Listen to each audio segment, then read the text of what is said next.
آزمائشوں کے لیے میں آپ کو ایک چیز بتاتا ہوں، وہ ہے حضرت ایوب علیہ السلام کی دعا۔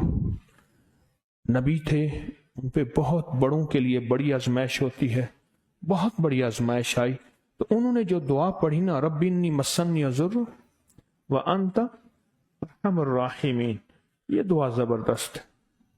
میں نا وہاں گیا ایوب علیہ السلام کی غار میں، شام کے بارڈر پہ ترکیہ میں 2 بار گیا۔ تو وہاں گیا نا تو وہاں میں نے یہ دعا وہاں پڑھی، کیونکہ یہ دعا وہاں اتری تھی اللہ کی طرف سے۔ اللہ نے یہ لفظ اپنے نبی علیہ السلام کو دیے تھے۔ یہ دعا میں نے وہاں پڑھی اور اللہ سے عرض کی کہ یا اللہ اس کی تاثیر مجھے عطا فرما، اور میں جس کو بتاؤں اس کو عطا فرما۔